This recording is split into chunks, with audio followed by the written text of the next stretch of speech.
What is up, folks? NYK31 here. Game of Madden 19. This is actually a lab game. I'm playing with or against a member of one of my online CFMs. Um, Basically, what I'm doing here, well, with this game, I'm in this place right now where my red zone offense, specifically my red zone passing offense, is just horrible. And as a result, I've been playing pretty poorly the past couple of weeks, and I'm just trying to get some reps and step out of it, and also refine my Baylor themed spread playbook. I posted a Google Doc, which I posted on Twitter about midweek last week, and I'll include the link to it in the description here. I actually have two versions of it uploaded now for you PS4 folk. The original one and then this updated one. I also updated the Google Doc. I actually chopped out um, a couple of formations and made some tweaks to some formations that I already have in there. Just trimming the fat and trying to make things as easy to navigate as possible. Plays that I don't use that much or plays that did not quite pan out as well as I envisioned them originally are pretty much gone. So I'm down to maybe about 12 formations and 150, 160 plays or so.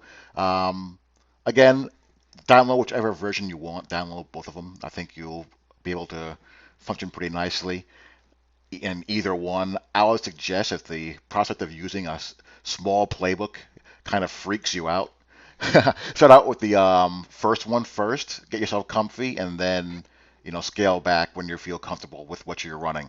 Again, the size of the playbook is irrelevant to me. In my opinion, the smaller it is, the better. I look at it like this: how many plays does your average stock playbook in this game have? Has about between maybe 450 to maybe 500 or 400 to 450. Out of those, how many of those plays do you actually use? And out of those, how many of those plays do you have to alter to get the most out of them? While the playbooks got better, they weren't really enhanced too much between Madden 18 and 19, not really to the point that they were between 17 and 18. So a lot of the same legacy issues, a lot of plays still remain. You have routes that release slowly, or route concepts that don't get spaced well. You have formations that don't space the route formations well, the route concepts well, or don't spread the field as much as I would like. There are formations in this game and a combination of plays that do have the spread sets, the clean route releases, and as a result, the spacing that I want. The trick is it's just so hard to find. It's a great process of trial and error. And the stock playbooks, they don't have enough of those formations. I'll do a video um, piggybacking off of this point when I upload a game where I'm using the stock spread playbook in MUT. Most of that playbook isn't very useful because most of the playbook doesn't accomplish the goal that you want. So you end up using a small handful of formations and concepts and just trying to execute those as best you could. So my logic is eliminate the junk, which in most playbooks is going to be hundreds of plays, and just streamline.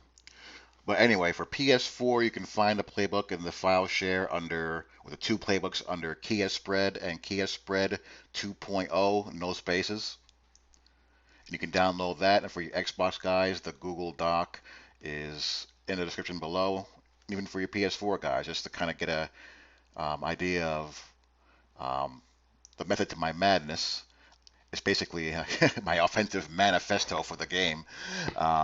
Give it a read, and give it a shot. And I hope you guys enjoy it. And when you're playing your in online regs or playing online or offline CFM, if you want to try to mimic this system in MUT, the best playbook to do it out of would be the Panthers playbook, I think, and base out of the shotgun gun doubles and spread Y slot formations as well as the Y trip sets. That I think would be your best bet. And for MUT, you can use QBs like Cam, Deshaun Watson, Russell Wilson, Pat Mahomes. You could get away with, those kind of guys. Guys in that either if you don't have an elite scrambler, Vic, McNabb, you can get by with guys with in that 77 to 79 speed range at the absolute, minimum. So anyway, going around the league as we are now well into December, a week before Christmas, and only a couple of weeks left in the regular season. Playoff races are tightening and all that good stuff. High stakes regular season games are being played. Seeding is being determined for those first two spots in each conference and the first round bye, which is vital. We're starting to see who looks real, who may be a fraud and might get exposed once the playoff starts, which is always very interesting and fun to see. And, who might rise to the occasion and be a surprise. And I was sitting here watching Sam Darnold try his darndest to salvage Todd Bowles' job. God bless Sam Darnold. That kid is out there playing hard, man. And, let me start out with him. He does some things that are scary, but overall, I am just so happy. The thing he has to learn, the one thing that Sam needs to learn, he's trying to be a hero every play. He's trying to make something happen every single down, even when it's not there. He's extending and trying to make something happen late when sometimes he's just better off just chucking the ball out of bounds. He's never giving up on a single play, ever. What he needs to learn is that sometimes the defense wins.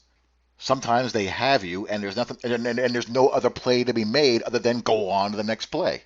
He's got to learn to strike the balance between that and knowing, when he has to take over and make something happen. His mistakes all seem to be of the I'm going here no matter what I have to do to get the ball here, and damn it, I'm going to make it happen. So when I look at him, I look at the coaching situation, I look at how young he is. The guy just turned 21 in, 8 weeks before training camp and has played 2 years of high level college football. I look at the personnel, which is iffy, especially along the offensive line, and I really think his, room for growth is just going to be exponential.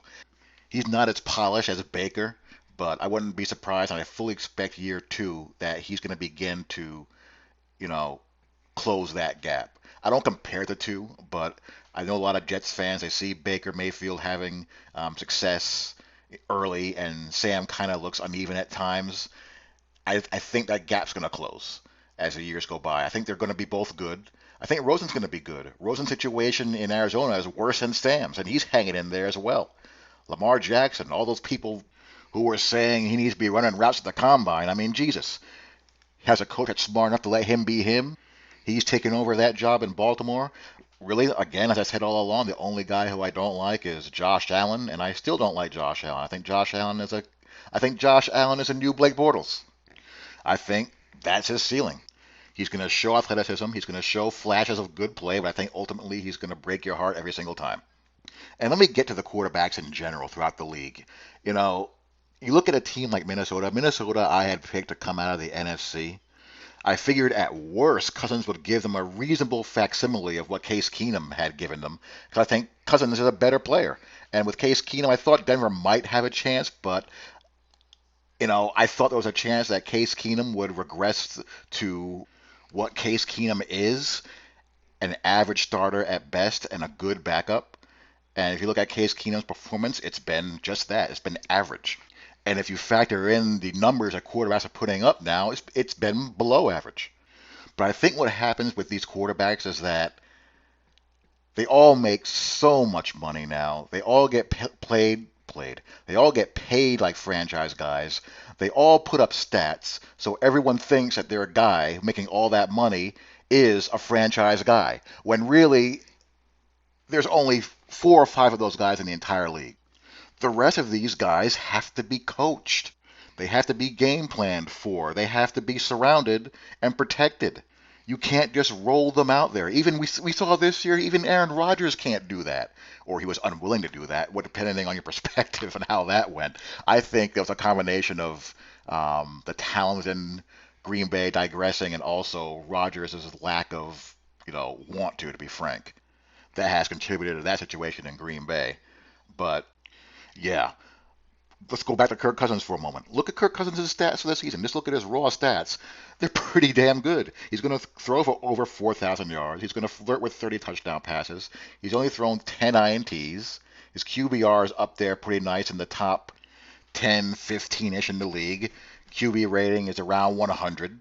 So you look at all that and you say, what's the problem? Well, what happens when He's up against a really quality defense that has good personnel, is well coached, and all that good stuff. What happens when you're down a couple of scores and he has to throw you back into the game? What happens when there's a minute and a half left in the game and you're down by four? What does he do in those situations? How does he play? Is he putting you in position to win the game? Do you feel confident in him winning the game for you? That's how you got to judge these guys now because all these stats are going to look great. Even guys who you think aren't playing well or who you think are trash are going to have great numbers.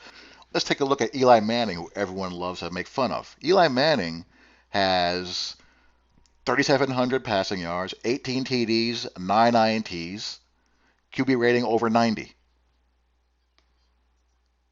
One of my favorite whipping boys, Ryan Tannehill. He's been hurt, but he's got 1,600 passing yards, a QB rating over 100, 16 touchdown passes, only 6 INTs. Now, both Eli and Tanny are on the low end as far as the QBR is concerned. We look at those raw numbers and you say, you know what, that's a pretty decent quarterback. But I don't trust Ryan Tannehill to win a game for me as far as I can throw him. Andy Dalton, the new Alex Smith. Andy Dalton, before he went down, threw for 21 touchdowns this year. All these guys are throwing for yards. All these guys are throwing TDs. They're all getting paid like kings, so everyone expects the world from them. And when really most of them aren't that guy. But the QB market has gotten so inflated and it's spiraled so out of control that they're all being paid like they're that guy. And those guys are Drew, Tom, Rivers, Ben, and I'm going to ding Rodgers for this year, certainly. But, you got to respect the resume. Now, Mahomes might be that guy. Let's see it more than one season. I like Andrew Luck a lot, too. I like Matt Ryan. I've done a 180 on Matt Stafford. I like Deshaun Watson a lot. Baker early shows that he has that look. And really, not too many other guys. I feel bad for Carson Wentz. I think Carson Wentz is really good, but he's been just, wrong injuries at the wrong time. That's been the story of his career right now, which is a shame. Russell Wilson I like a lot as well, though he does some weird stuff at times. All these quarterbacks do weird stuff and they get pressured. You saw that in the Steelers' pass game. Again, even Tom Brady will do something, completely out of character when there's people flying in his face. And isn't that typical Steelers? You know, I said this over and over again about that crazy team. The Steelers' best can beat anyone in the league. They can also lose to anyone in the league. Steelers can be playing in the AFC title game. It would not surprise me one bit. The Ravens can win the division. It won't surprise me one bit. Nothing Pittsburgh does in either direction ever shocks me. But yeah, the rest of these quarterbacks, Jared Goff has to be coached. If they can't run the football there and run play action, he's a completely different quarterback. Mitch Trubisky has to be coached.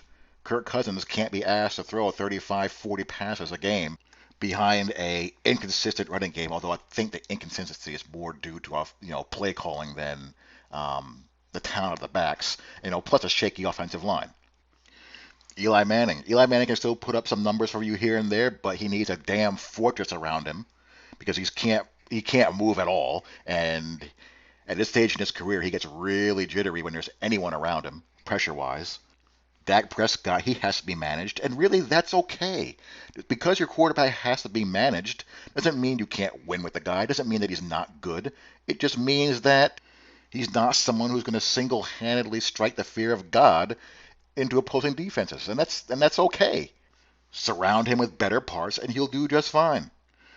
So anyway, going around the league right now, the last playoff spot in the NFC is going to be a complete. That's going to be a complete cluster sorting that out. You got to worry about the Rams a little bit right now. As far as the Rams go, again, and really I can probably put the Chiefs in this category as well. It bears watching what we've seen now that we're late into the season. The video game numbers as far as the offenses are producing on a consistent basis that they were in the first quarter and the first half of the year, those have scaled down a little bit if you've noticed. And that's, when you think about it, it's not something that should be surprising. You got 3.5 months of film to study now, and these DCs that make a lot of money doing what they do, and they're not the dumbest people on the face of the planet, not all of them anyway. And they're finding answers, and they're forcing the hand back on the offensive coaches to find new wrinkles and to adjust. That's just a natural, punch counter punch of the sport. The thing you worry about with the Rams is a couple of things. One, again, like I mentioned before, if you can stop the run and get them out of play action, Goss a different guy. And two, if Aaron Donald isn't wrecking the game, that defense is not very scary at all. Peters and Talib have not been good for a while now, and when they're not getting pressure, there's a lot of guys open. They have to either get a lot of pressure to force, negative plays, fumbles, rush throws for INTs, or there's guys wide open all over the field.